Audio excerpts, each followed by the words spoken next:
हाल ही में संभल के कसेरवा गांव में मस्जिद ध्वस्तीकरण के बाद कांग्रेस पार्टी ने भी आज इसको लेकर आक्रोश व्यक्त किया। जिस तरह से क्षेत्रीय सांसद ज़ियाउर रहमान बर्क, क्षेत्रीय विधायक इकबाल महमूद ने बीते दिनों कड़ी प्रतिक्रिया दी, तो वहीं आज कांग्रेस पार्टी का एक प्रतिनिधिमंडल कसेरवा गांव पहुंचा और उस स्थान को देखा गया जहां मस्जिद बनी थी। फिलहाल अब वहां मलबा है।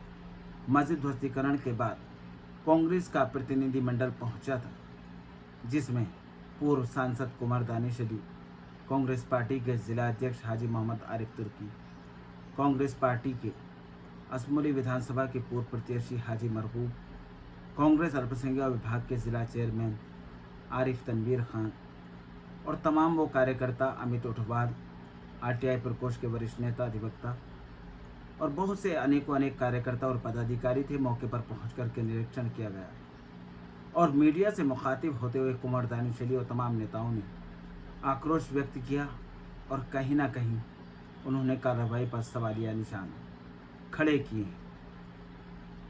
आगे क्या इसमें होता है ये देखना होगा, लेकिन फिलहाल बुलडोजर कार्रवाई के बाद मौके पर मलबा ही मलबा नजर आ रहा है। राजनीतिक पार्टियां मस्जिद ध्वस्तीकरण को लेकर आक्रोश व्यक्त करने में लगी हुई। चेहरा बनकाब के लिए फरजन बारसी संवाद।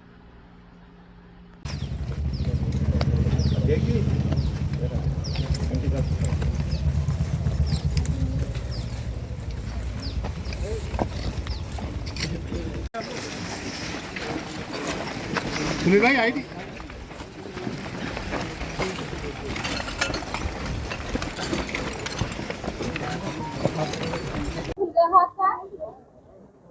डेलीगेशन में संभल के कसेरो गांव पहुंचा है, क्या पूरी जानकारी है अब तक? देखिए, जानकारी जो यहाँ प्राप्त की गई, एक बहुत पुरानी मस्जिद थी जो सरकारी अभिलेखों में दर्ज थी। उसको यहाँ के प्रशासन ने जो है बुलडोज करने का काम किया। सरकार अपने अभिलेखों पर यकीन नहीं कर रही। ये अजीब सरकार है।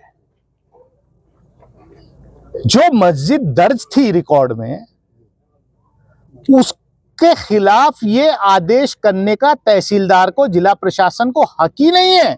किसी कानून में हक नहीं है। अगर कोई वक्फ एक्ट के अंदर वक्फ की प्रॉपर्टी है तो अगर कहीं कोई डिस्प्यूट है तो उसके खिलाफ वक्फ ट्राइब्यूनल में जाना पड़ता है या उसके बाद हाई कोर्ट में जाना पड़ता है। तहसीलदार और जिला प्रशासन को इसका कोई अधिकार था ही नहीं। ये गैर संवैधानिक, गैर कानूनी काम संभल के प्रशासन ने किया है। अगला कदम क्या होगा कांग्रेस कमेटी की तरफ से? कांग्रेस पार्टी ने यहाँ पर ये डेलीगेशन भेजा है, इसकी जानकारी ली है। हम ऐसी सभी जो इबादत गाहें हैं उनकी, वो किसी भी मजहब की हो, किसी भी धर्म की हो, ये कोई आपके विल पे नहीं है सरकार के, भाजपा के, कि जब आपके दिमाग में आए आप जो है, कमाल है।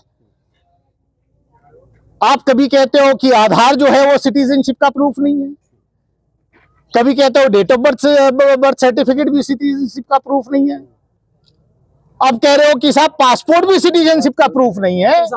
और सरकारी अभिलेखों में दर्ज, खुद सरकारी अभिलेखों में दर्ज, आपके सरकारी अभिलेखों पर भी इस सरकार को यकीन नहीं है। क्या कर रही है कांग्रेस? 2027 भी करीब है, उत्तर प्रदेश में आपके समझौते का मसला भी चल रहा है इसमें। ये पॉलिटिकल बात किया है। हम जिस मकसद के लिए आए उस पे ही रहना चाहते हैं। Congress party, India alliance Bhajpa के खिलाफ मजबूती से लड़ाई लड़ रहा है और इनको हम उखाड़ फेंकेंगे, उत्तर प्रदेश से भी और देश से भी।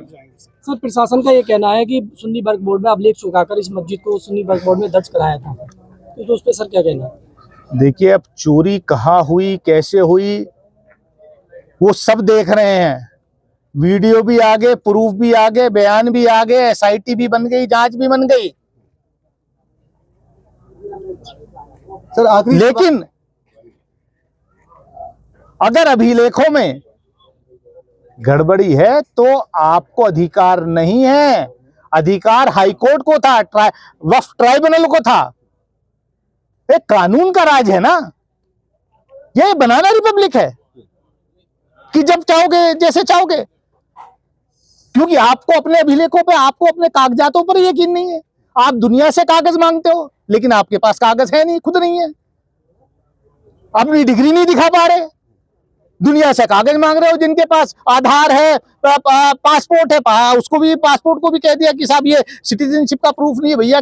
तो इसका मतलब इस देश में सिटीजनशिप का, नागरिकता का प्रूफ सिर्फ उन्हीं लोगों को मिलेगा जो बीजेपी को वोट करेंगे। तुम आप डिक्लेयर कर दो ना, भारत सरकार एक नोटिफिकेशन जारी कर दे कि जो भाजपा को वोट करेगा उसी को भारत में नागरिकता दी जाएगी, क्योंकि पासपोर्ट भी नागरिकता का कोई सबूत नहीं। सर आखिरी सवाल है, जमीयत उलेमा हिंद के राष्ट्रीय अध्यक्ष अरशद मदनी का एक बयान सामने आया कि मुसलमान का फर्ज है जिहाद करना, क्या कहेंगे इसको लेकर?